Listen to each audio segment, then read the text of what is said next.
From the studios of Seaside FM, welcome to Showcase Atlantic with Jordan Hipson. Good morning, everybody, and welcome to Showcase Atlantic.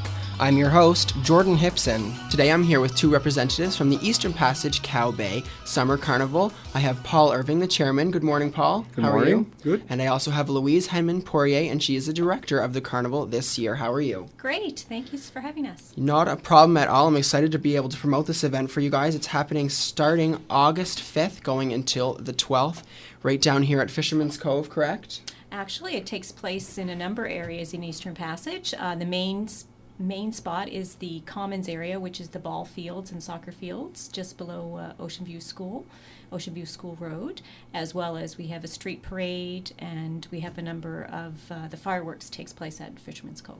Perfect, and we're going to get into all of the wonderful events that are going on during this period. But just to start, this is the 37th year of the carnival, correct? Correct. So there must be some interesting history behind what does it take to bring us, to the 37th year. And why don't you give us a little bit of information about what it has been over the past 37 years compared to what it is today? I'll give you a little brief history.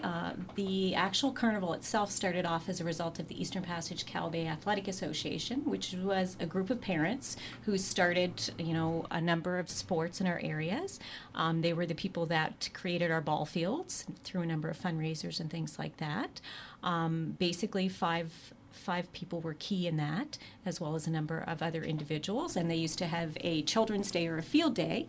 And we had one local resident, George Noble, who would fly a Cessna plane over the children's day, and he would release candy for all the children. So you can imagine the excitement of kids as they received candy coming from a plane on that day that took place down at our ball fields. There was a number of races, and sometimes that's where the sports awards were given out as well. And that was a one-day event, and now, as you can see, it's over more than 7-8 days our carnival takes place. From that, the Athletic Association got a number of other organizations involved, the Firefighters Association. We had a huge volunteer firefighting association, as well as the Ladies Auxiliary, and a number of the community businesses, and our Christchurch Guild, the Cow Bay Women's Institute, the Catholic Women's League. A number of our community organizations came together, and then they started what was the carnival. And the carnival itself was to help promote all these individual volunteer organizations, and it gave them a chance to raise a little bit of money and then to have some events. A big part of our carnival too used to be the Silver Sands 4-H Club, which had pony rides, and it also had a petting zoo, which was a huge draw to our carnival. And it had a number of events, some that you don't see anymore. We had, for 25 years, we had a road race that took place. We've had, for the past 37 years, the sand sculpture event, which I'm involved in. I've only been involved with it for the past 20 as an organizer, but have taken part in it for the past 37. And then we've lost some events, just due to other reasons, lack of volunteers and things like that. Sometimes it's insurance. And so it's been quite an existence and an evolution. From the very beginning, we had the community of Shearwater involved. That's where our street parade originated in that area, and the military has had a huge involvement in our parade. And Paul, in such a small community, such a small and close-knit community like Eastern Passage in the Cow Bay area, something like this is huge to our community. It brings everyone together. So tell us a little bit about the benefits of the community aspect of why this event and this week is so important. I think it brings the community together. Not only do we have a lot of not-for-profit type organizations, the Knights of Columbus and the Scouts and the Guides and other groups involved, the Buffalo Club, different groups that come down and help raise funds that they give back to the community. And I think a lot of people even come home from away and make their vacation around Summer Carnival because it's grown into such a big event now that they can come down, and there's so many activities to be involved in, especially on the main weekend. But we try to run events all week, and we've got some really good events happening this year. So wonderful. And who doesn't love a whole week full of entertainment, entertain the family, the kids, the grandparents, everybody involved?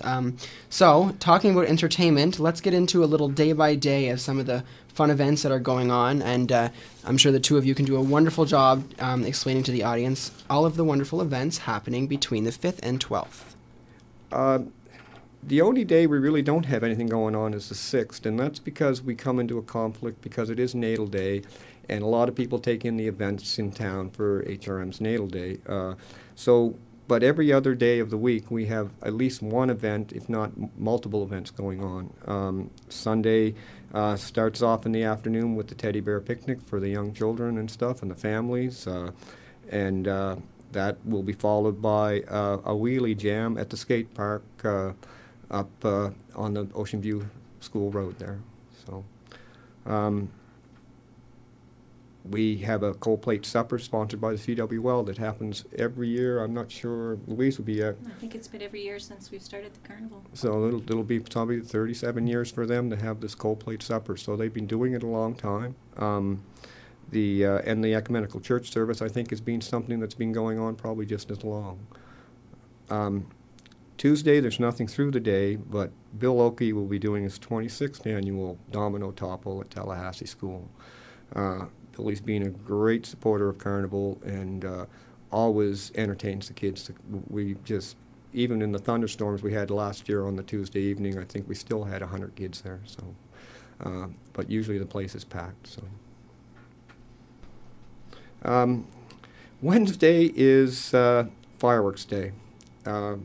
Not since I've been the chairman. One of the things that people will probably remember me for, I guess, this is my 4th year, and I'm hoping to have a fireworks on Wednesday night, but the last 3 years, it's had to be postponed till Sunday because of weather conditions. But we're hoping to have a good one. The Lions Club always runs a road toll when we have fireworks, and the Blessing of the Fleet by all the church leaders in the community is a big event and brings a big crowd in, and most people stick around and more people come. Our fireworks display, to me, is the best in HRM. And we started having the fireworks as our 10th annual. For the first 10 years we didn't have fireworks. That was to celebrate our 10th carnival. So that's when we started adding the fireworks, and we've tried to have it every year. In 2001, we were in danger of losing the fireworks because, again, fundraising monies were not available at that time, and fireworks are not cheap. So in 2001, we had to put on some extra fundraising initiatives to keep the fireworks for that summer. So we had gone to all the local businesses, and we raised roughly about $2,500, and then we put on a penny auction and a silent auction over the main 2 days of the carnival, the Saturday and Sunday, and raised some extra funds to help pay for the fireworks that we had that year, which was great support. And I mean, the carnival wouldn't exist without the support of the community's businesses that we have. Absolutely. So, Louise, why don't you tell us, so we've made it up to Thursday so far, so bring us from Thursday until the very end of the carnival. I believe it's on a Sunday. Sure. Well, I'll talk a little. Thursday, we've had something that's happened in the last couple of years. Becky Kent's put on, our local MLA has put on the Seniors Tea, which has taken place at the Ocean View Continuing Care Center, and that's been a very popular event. And then we also have the 37th annual teen pageant, and that teen pageant has been run by the chairperson, Eva Noggle, for 37 years. Eva she started off, she was involved with the House of Bridal Fashions.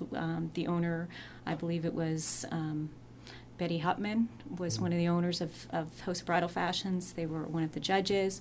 It took place, that was just shortly after our new junior high had opened, and that's where it took place. And I believe Janice Henneberry from Cow Bay was the first queen of the Eastern Passage Cow Bay Summer Carnival. And she was our first princess, and we had a number of community organizations would sponsor a princess in it. We had the fire department, Silver Sands 4-H, the local credit union, the Surf Breakers Club, the Ladies Auxiliary for the Fire Department, the Cow Bay Women's Institute, the Christ Church Guild, Catholic Women's League. A number of organizations would always sponsor, and it's been, traditionally every year the businesses have come through, or the associations have come through to sponsor a princess in the pageant, and Eva's done a great job. She's had people working beside her, helping her out, some of those same people, Elsie Johnson, Joan Cash and a number of other ladies helping her there as well do that. And always after the teen pageant, we followed it up with a teen dance, and this year we're having a teen dance as well immediately after the pageant. We've got another new event happening on the 9th as well that's going to take place at Fisherman's Cove, which it's called Come Fly Your Kite with Us. So on that day you're allowed to bring your kite down to Fisherman's Cove in the parking lot, and you can get some tips on helping to fly your kite, and it'd be great to see a great contingent out there of families with the kites. On Friday, we have my event, which is a sand sculpture contest, and that sand sculpture contest takes place right across from Seaside FM at McCormick's Beach. There's only been 1 year that it's ever been held at Rainbow Haven. We just found that sand was not great. The sand sculpture contest will take place this year. It's all dependent on the tide. It's going to take place early, so we have registration at 9, and the building will start at 9:30. So we'll all be over before lunch. So it's nice if families can come out early in the morning and start their day off with the sand sculpture. The sand sculpture was started by Lil Richie, and again, a lot of local people have helped with that in the past. Gladys Horn, one of them, who was always there every year. After, and also coinciding with the sand sculpture, we started a scavenger hunt. So we have a scavenger hunt that helps us clean up McCormick's Beach as well. So we get a lot of families involved in that, and we are sponsored by Tim Hortons for our sand sculpture and Ocean Park Dental for our scavenger hunt. And we have movie passes as prizes, and we also give every participant a freezie for that day to take an edge off the heat. Mm-hmm. And then this year as well, we are having a barbecue. Fisherman's Cove is sponsoring a barbecue. So they're going to have, it's called the Hunky Dory Barbecue Picnic, where you can sit, eat, and relax next to the Hunky Dory, which is outside between the Marine Interpretive Center and Boondocks. And you can get a hot dog for $1, which is a great price. And there'll also be face painting as well on both the 9th and the 10th at Fisherman's Cove, which is going to be great for the kids. And that night, actually, Friday night, sort of kicks off our official carnival weekend, really. That's when the real meat of the carnival takes place. And we have the amusement rides, which are very popular with the children. You know, I'm not sure Paul would be able to tell exactly maybe what rides are going to be coming this year. Every child, I think, looks forward to seeing their favorite, whether it be the Sizzler or the Tilt-A-Whirl or you know, the Ferris wheel. You know, we all look for the one that we really enjoy, or some of us look in dismay if it's the one that makes you sick. I think I've really been pushing, and I'm expecting a Ferris wheel this year, but I'm not sure if, you know, I know there'll be a Scrambler or a Tilt-A-Whirl. There'll probably be a couple other big rides, and then there'll be a selection of children's rides. I'm really not sure what Pat Hinchy is altogether bringing until it comes, but there are certain things that we've asked for. This year we asked for him to bring a Ferris wheel and a Tilt-A-Whirl, because it's been 3-4 years since we had a Ferris wheel. So it's one thing that we'd like to bring back and have. So I'm expecting that ride for sure, and I'm expecting probably some newer rides. He's got some new big rides that he's planning to bring. So I don't even know what they are, because I'm not a carny type person. I don't usually go to, the only time I'm at the carnival seems to be summer carnival. I don't, my kids are too old to take to the carnival anymore, so I don't, you know, it's only for Eastern Passage that I do it. So perfect. And we'll be right back with Louise and Paul after these messages.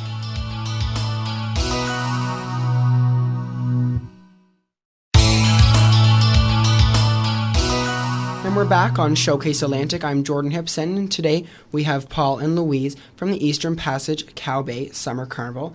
And if you're just joining us now, we had talked about the history of the carnival, as it's been 37 years so far, and we started going through some of the events that will be going on up until Friday, August 10th. And if one of you want to take it away and continue with the most exciting part, it seems like, of our carnival, Friday, Saturday, and Sunday. Yeah, though that is the big weekend for us. I mean, there are events all week, but the weekend is the true carnival. That's when we gather everybody to the grounds. And we have a talent show on Friday night. I think registration starts at 6 p.m. for the youth, with the adults to follow. Dartmouth Central Plumbing and Heating have been sponsoring this event for probably as long as I can remember. And previous to that, it was Kentucky Fried Chicken. Actually, the Edwards Fine Family Foods was our original sponsor, and when they were bought out, I believe, by another company, then Archie Pye and his family were gracious enough to sponsor us Yeah. from Dartmouth Central Plumbing and Heating. Yeah. It's always a good event, and it's amazing to see some of the talent, and I think people enjoy coming down and seeing the talent we have here in the Passage. And as is every year, I think for quite a while now, the Buffalo Club has a dance on Friday night, and the Melatones, and you can contact the Buffalo Club to get tickets if you would like. And if you need supper on Friday night, you can come down and purchase something from one of our booths. A number of the Girl Guides, our own Eastern Passage Cow Bay Summer Carnival booth provides chicken burgers and hot dogs. The Buffalo Club on Friday night as well puts on a food booth. Yes, And, I'm not sure what they're serving this year. In other years in past, it's been corn on the cob and chowder some years, yes, so it's a mystery this year. So Yeah, you'll so have we to won't- come down and check out what the Buffalo Club is serving. But our booth has chicken burgers and hot dogs. The best chicken burgers and hot dogs. And there will be a group there, another scout group selling cotton candy and popcorn. Pizza? Another scout and a second scout group. I think Third Passage Scouts will be selling pizza again. They have every year for quite a while now. So I haven't eaten yet today, and you're making me starving. well, I haven't eaten yet either, so. But that kind of wraps up our Friday night, and then we get into the big weekend. Saturday and Sunday are the big days. Friday night, some people wait and don't come down, except maybe to see the talent show, but they wait until Bracelet Day is Saturday for the carnival rides and stuff, and a lot of people take advantage of that and come down. We start off Saturday is our big day, and we start at the Lions Club. Have been holding a breakfast. I'm not sure how long, but I think it's probably as long as we've been having parades. Yeah, so you can go down and get a hearty breakfast from 7 to 9 in the morning, and then go sit and watch the parade, or better yet, come and volunteer. And we have the best parade. Yes, we have an incredible parade. It starts at 10 o'clock, and like I say, we're always looking for people to come forward and volunteer, especially on parade day. We need people that will help us man the barricades to control the traffic. People in the Passage need to realize that probably from 9:30 till 11 o'clock or 11:30 that Cow Bay Road will be closed, and we look for volunteers every year to help us with barricades and controlling the traffic. Right after the parade, we go at it again. 12 noon, the carnival grounds open back up, and Hinchy's Amusements are going, the community booths are going, and we have some new events down there this year. We're going to have a World War II living history bivouac camp set up on Ross Field with vehicles and people dressed up in Second World War, Canadian, and I believe maybe even in German encampment. That's a new event for us this year. The horseshoe tournament's been going on for a long time. The Legion's been putting on a horseshoe tournament probably as long as they've been involved in the carnival. I can't say it's been 37 years because I haven't been here that long, but Louise would know better. But I know it's been a long time. No, I don't think it has been since the beginning. Another new event is Dolphin Dash Kids Race. It's going to start at the Tallahassee Rec Center. Michelle Kempton has a race course set out. And it's a youth-orientated race. It's to get the kids out and get them exercising and involved, and I think it's a great thing. So hopefully we'll have lots of young children come down and participate and sign up, and it's another free event. Like just about everything at Carnival is, put on to bring the people in at no charge. All of these events start at 1 o'clock, so you can keep busy all day from 1 o'clock on doing things. The show and shine will be going at 1 o'clock unless we have a rainy day on Saturday, and they will reschedule it for Sunday. I'm expecting to see well over 100 cars this year. Irv Keogh and Tom Harms have worked really hard to get the event organized and have it on the website, and I expect to see lots of nice cars come this year. So. The Lions Club Bingo, they have one every year since we've had a big top, I guess. I don't know probably didn't get the big top until 20-some years ago. But anyway, we have a tent, and most people know that. And the Lions Club will run their bingo for, I think, from 1 till 3. It's a 2-hour or 3-hour event. At the same time that's going on, Jim has his washer toss fling tournament going on the ball field as well. So, the afternoon is a busy happening place. The community booths, the carnival, and all these events going on. I was going to say, this year, too, we have the first annual Carnival Cabaret, which is taking place, and it's being sponsored by, again, the Ocean View Continuing Care Center. And that evening, it's going to open up with a number of, it'll be an open mic. It'll have some of the people from the talent show. Milo the Clown, I believe, is coming, our own local Milo the Clown from Cal Bay. We do have some local talent. I believe it's Brent Trollope and Rebecca Crew. Mm-hmm. And then we'll have the hypnotist, Ian Stewart, and he's phenomenal. He's been on the Jay Leno show, so it's kind of nice. I actually seen Ian a little while ago, and I was amazed. It was probably one of the most funny events that I have ever seen, and I think that will draw a lot. And definitely, if you can't make it down for any other day, go on Saturday. That is going to be an amazing day. We're really looking forward to that, and we thank Shauna and Becky Kent who organized that for putting that together. And again, that evening as well, from 9 to 1, the Buffalo Club is having our open air dance. And some folks who may remember, our open air dance actually used to take place on the carnival grounds. We used to have a beer tent and an open air dance. And when Paul just brought this back, when he talked about having a tent, we had the tent that had the bingo on one side, and then we had the tent that had the open air dance as well, which we would have the Firefighters Association would put on the big local beer tent with the open live air dance, which was quite a draw. But again, we're going to talk about some of those barriers later on that led us to not being able to hold some of these events anymore. And just to quickly clarify as well, starting at 7 p.m. on Saturday, I'm assuming that those events are 19 plus, correct? No, there's no alcohol on the grounds. Oh, okay, wonderful, perfect. Yeah. Yeah, that's why the Buffalo Club has the dance, open air dance at the Buffalo Club, because they have the liquor license to have it. All these events on the grounds are family orientated. Even Ian Stewart will do a family-based type of hypnotist show. He will, it'll be geared to family. Everything we're doing is geared towards good, clean family fun. Yeah. That's what we're looking forward to. Okay. So then on Sunday, it's Children's Day. So at noontime, we let you rest, sleep in, go to church, whatever your family may do, have brunch, and then come on down to the carnival grounds, open up again. All the community booths open up, so you can get lunch actually down on the carnival grounds. And that day, too, it's only one ticket for a ride because it is Children's Day.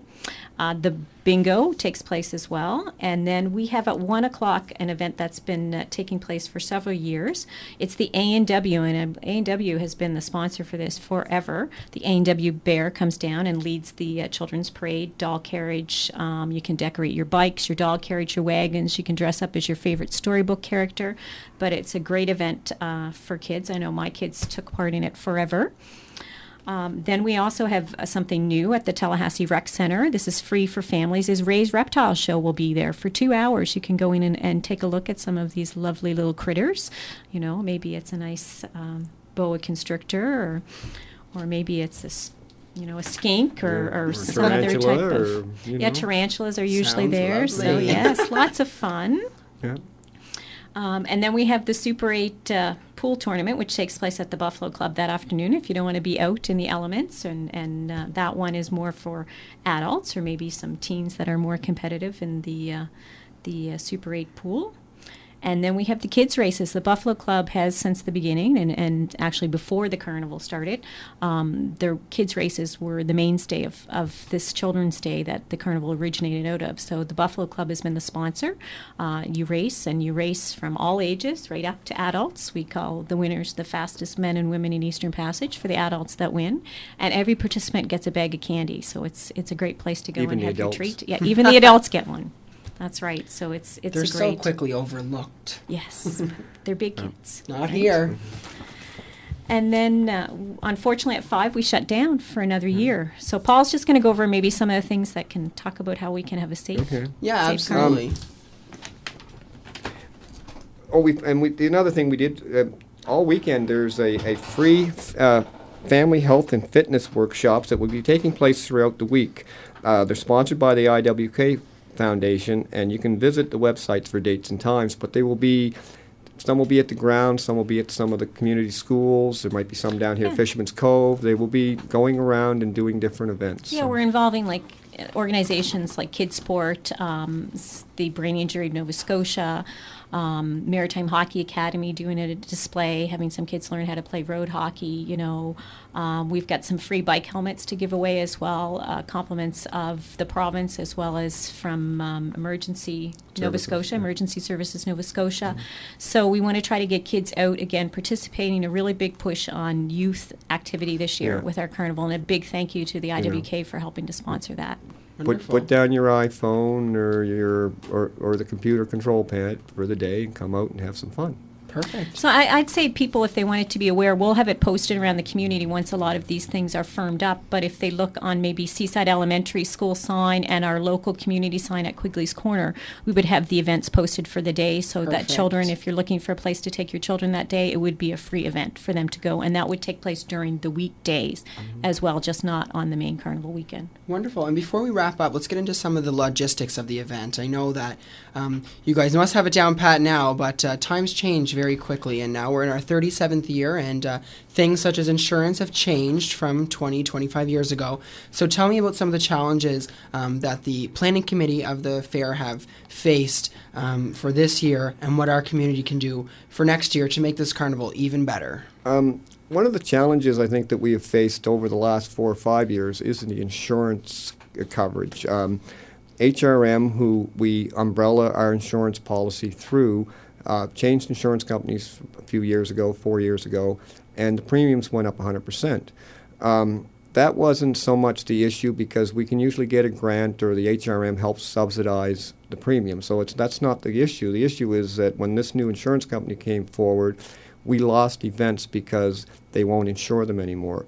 There used to be a soapbox derby held on Horns Road every year that this HRM will not cover anymore.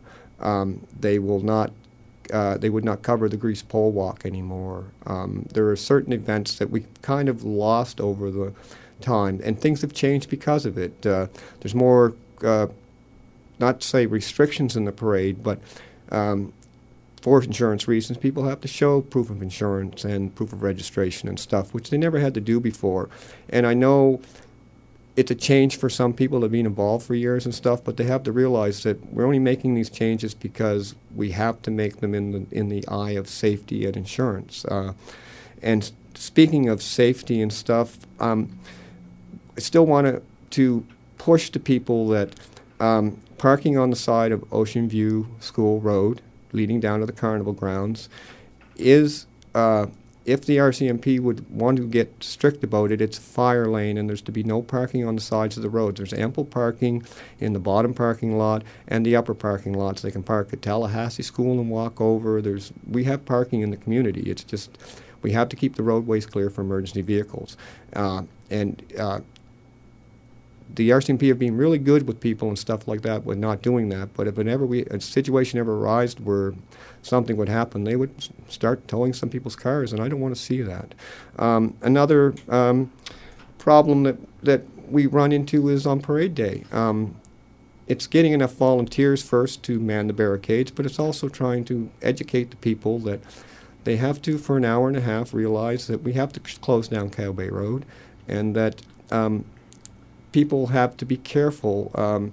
A lot of people complain because they can't get across or they can't get down the road, but there's thousands and thousands of people congregating on the sides of these roads, sitting on the curbs and stuff, and it's a safety issue, and my concern is for the safety of the people of the community.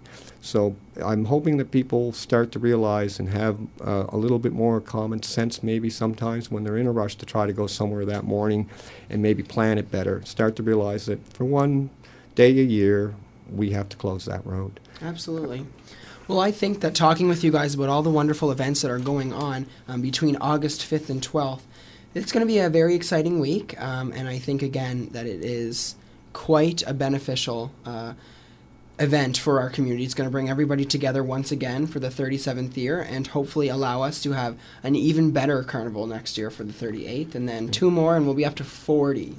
40 years. Yeah. So I want to thank you guys for coming out to the studio today and doing a little bit of promoting for this event, and hopefully I get to see all of the wonderful faces. I'll definitely be there for tons of the events going on over that week. But I want to thank you, Paul and Louise, for coming down today and doing the interview with me. Thank you, Thanks Jordan. for having us. And if you have any questions, we do have a website. It's the EPCB Summer Carnival. Perfect. .ca, so you can check out all the events Yeah. are online. Absolutely. And we're on Facebook. Some people that have contacted me over these last month that have realized maybe something's going on actually found out. Some of the newer people in the community that have called me at home have gotten my phone number off of the Facebook page. Absolutely. I have had people that are just new to the community this summer and just happened to pick it up on Facebook and calling me to ask me what Summer Carnival was all about. Absolutely. So Absolutely, and I'll link those pages on our social media and websites such as showcaseatlantic.ca as well, so that everybody can get all the information they are looking for. And again, thank you guys for coming down, and I can't wait to see you at the carnival.